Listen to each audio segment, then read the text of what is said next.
Mă numesc Olga Afanas, sunt pedagog și psiholog de profesie. Sunt și activistă civică pentru drepturile persoanelor cu dizabilități, pentru drepturile femeilor și altor categorii marginalizate. Din 2001 am deja circa 20 de ani de experiență în sectorul social din Republica Moldova și din regiune.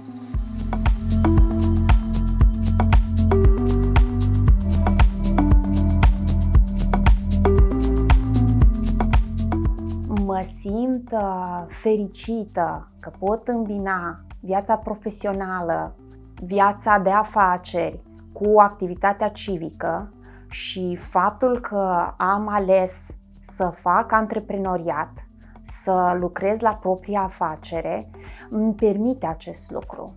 Îmi permite o flexibilitate și o libertate la care țin foarte mult. Și asta a fost unul din motivele de bază pentru care am decis să risc și să lansez o proprie afacere pe cont propriu. Simt foarte fericită că fac activitate de freelancing și în calitate de consultant, de psiholog consilier, de trainer de dezvoltare personală, facem traininguri, ședințe de leadership, inclusiv leadership feminin. Și aici, tot fiind freelancer, fiind antreprenoare, fac tot pe cont propriu.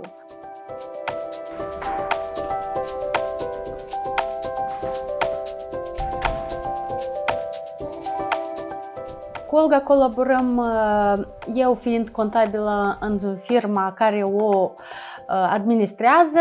Noi colaborăm de mulți ani, este un client foarte bun și permanent e cu actele regule și la vreme.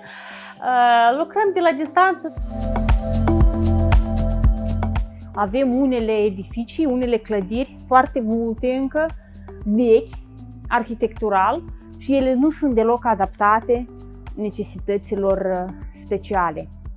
Cu regret.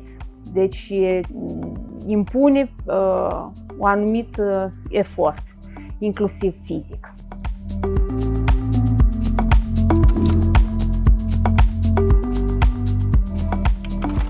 Am crescut cu dizabilitate, cu o deficiență motorie și deseori auzeam în copilăria mea despre faptul că persoanele cu dizabilități ar trebui să se descurce ele în societate, să facă față, să se integreze, să fie ca ceilalți, să fie în rând cu ceilalți.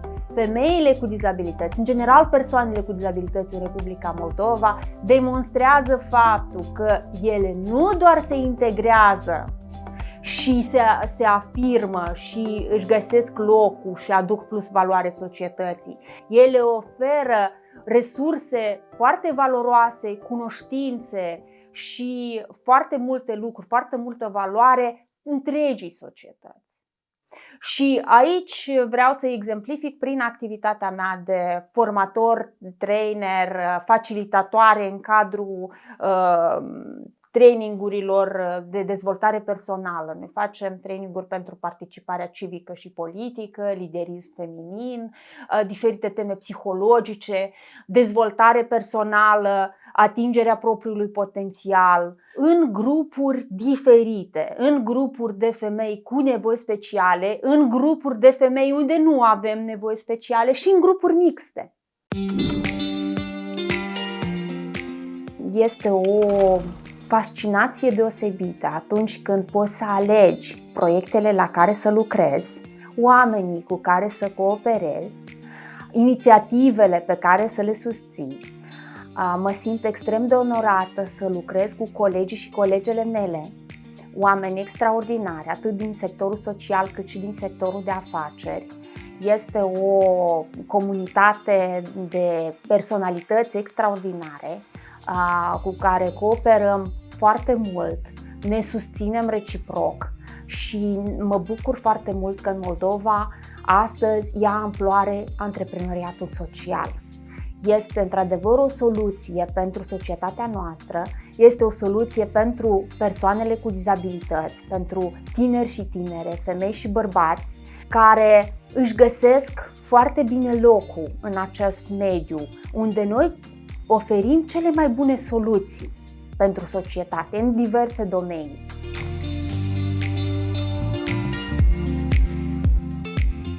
Este deseori o problemă pentru Republica Moldova și nu doar în rândul fetelor și femeilor cu dizabilități, dar a femeilor în general, independența financiară și economică. Și antreprenoriatul este o soluție foarte bună, o soluție perfectă, pentru că aici chiar tu ești cea care decide unde să lucreze, cum să lucreze, cu cine și așa mai departe. Eu țin foarte mult la libertate. Am fost de pe băncile facultății, am devenit voluntară la mai multe ONG-uri, la mai multe inițiative sociale și știam că asta este ceea ce îmi face sufletul să cânte.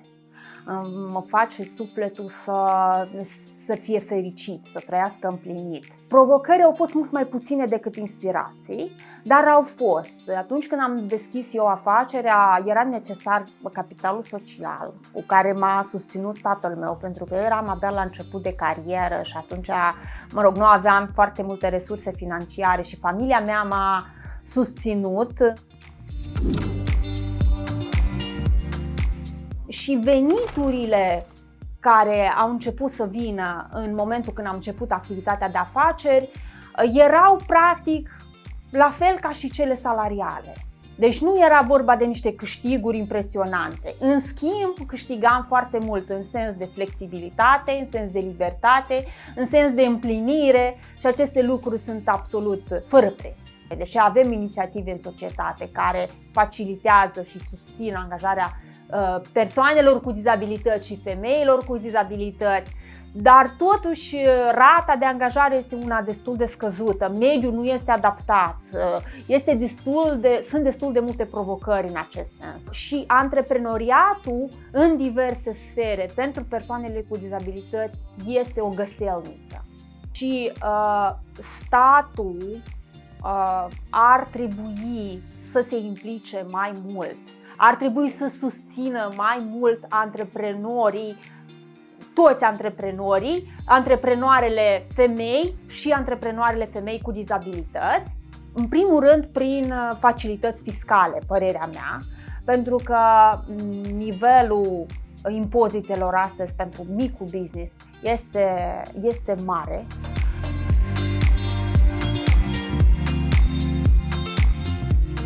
Este o stare pe care o trăiești și deseori atunci când mă întâlnesc cu prietenele mele, care unele dintre ele sunt antreprenoare, altele sunt angajate, sunt diferite, unele sunt cu dizabilitate și altele nu.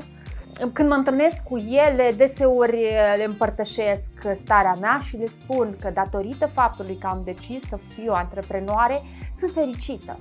Sunt fericită tot timpul pentru că sunt liberă și decid eu cu cine să lucrez, la ce să lucrez, cum să lucrez.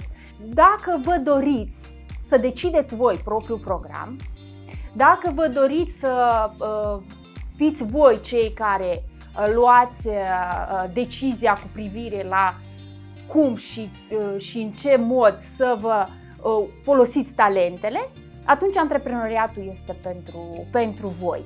Vreau să încurajez toți oamenii, toate femeile cu nevoi speciale și nu doar, toate persoanele cu nevoi speciale și nu doar. Dacă aveți o pasiune, dacă credeți, dacă sunteți de părere că puteți oferi plus valoare, că puteți oferi soluții originale, că aveți ce să oferiți societății în care sunteți, să nu ezitați să o faceți.